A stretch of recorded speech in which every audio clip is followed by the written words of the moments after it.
Why do we yawn, and why is it contagious?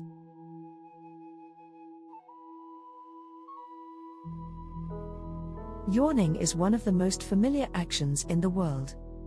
You do it. I do it. Dogs, cats, monkeys, and even birds do it. It happens when we are tired, bored, or even when we are simply thinking about yawning, and right now, you might already feel the urge.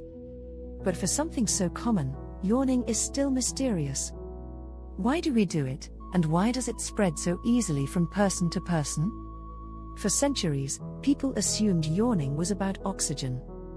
The idea was simple: when you are tired, your body needs more oxygen, so you yawn to bring in extra air. It sounds logical, but research has shown this isn't true.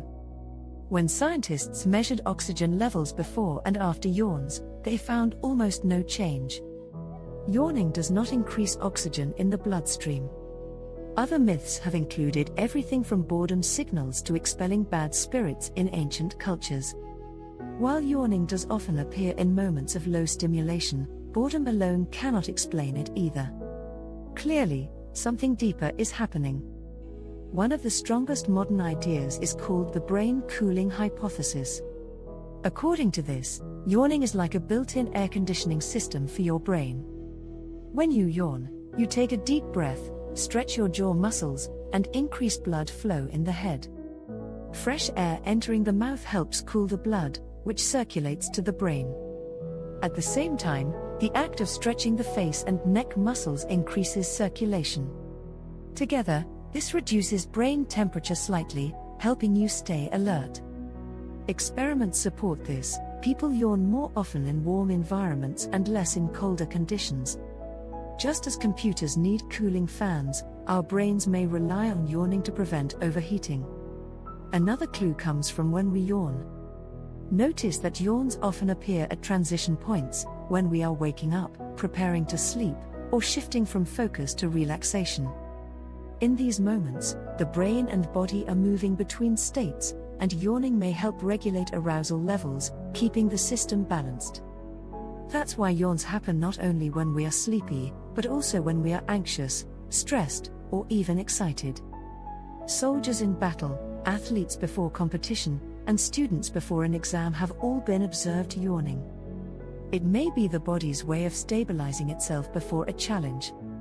Now comes the strangest part: contagious yawning. Simply seeing someone yawn, hearing a yawn, or even reading the word yawn can trigger the reflex. You may have experienced this already just by listening to this explanation. Why does this happen? Neuroscientists believe contagious yawning is linked to mirror neurons, cells in the brain that fire when we see another person act. These same neurons are involved in empathy and social bonding.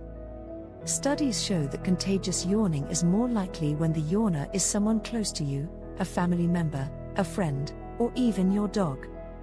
With strangers, it happens less often.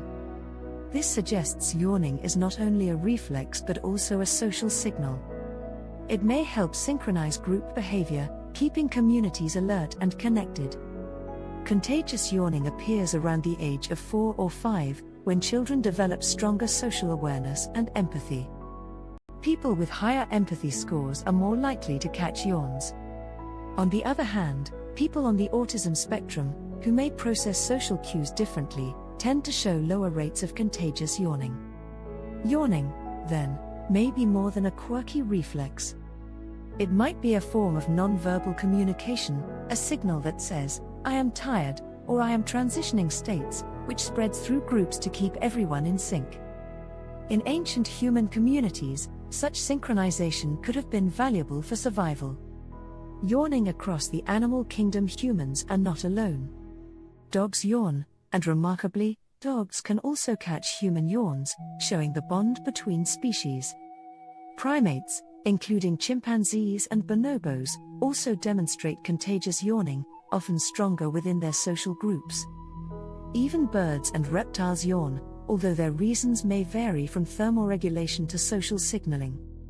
In lions, yawns may help coordinate group activity, spreading through the pride as a prelude to hunting. In dolphins, yawns appear linked to stress regulation. Each example hints that yawning serves multiple roles in different species, from physiological regulation to social communication. Why we still don't know everything despite all these studies, yawning remains partly mysterious. Scientists still debate whether brain cooling alone explains it, or whether multiple overlapping functions are at work. Some suggest yawning is a multi-tool behavior, useful for cooling, alertness, empathy, and synchronization all at once. This may explain why yawning happens in so many contexts, when we are tired, anxious, hot, cold, or simply when we see someone else do it. It is a flexible reflex that adapts to different needs. Modern research and experiments. Researchers continue to explore yawning using brain scans, thermal imaging, and behavioral studies. They have found that yawning frequency can change with seasons, increasing in summer heat.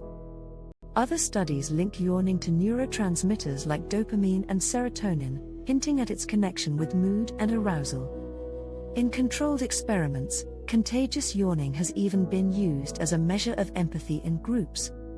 While not perfect, it shows the deep link between a simple action and complex social behavior. Final recap. So, why do we yawn? It is not just boredom. It is not about oxygen. Instead, yawning may cool the brain, regulate alertness, help us shift between states, and even strengthen social bonds. And why is it contagious?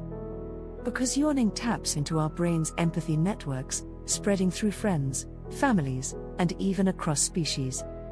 The next time you yawn, or catch one from someone else, remember that you are not just tired. You are part of a remarkable biological and social process that stretches from humans to animals across the planet. Stay curious, more hidden truths every week.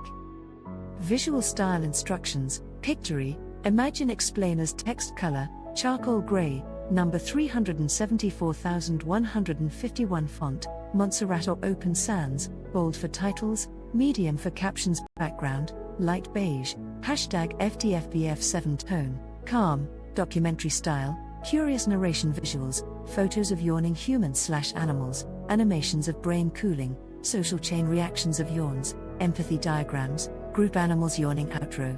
Stay curious, more hidden truths every week. Us? Script: yawning is something every human, and many animals, do. You might think it only happens when you are tired or bored, but the truth is much more complex. For centuries, people believed yawning was the body's way of taking in extra oxygen. But science has shown this is not true. Yawning does not significantly change the oxygen in our blood. So why do we yawn? One leading theory is brain cooling. When you yawn, fresh air moves in, cools the blood flowing to the brain, and helps regulate temperature. This may keep your brain sharp and alert. Another mystery is contagious yawning. Just watching or thinking about yawning can trigger your own. Scientists believe this is connected to mirror neurons in the brain, the same system that helps us empathize with others. In fact, contagious yawning is more common among close friends and family, suggesting it plays a role in social bonding. Animals also yawn. Dogs, primates, and even birds do it. In many species, contagious yawning appears linked to group coordination and communication. The science is not yet settled. Yawning may serve multiple functions at once: brain cooling, social connection, and signaling transitions between states of alertness and rest. So the next time you yawn, or catch one from someone else, remember, it is more than tiredness. It is a hidden truth about the body and the brain. Stay curious, more hidden truths every week.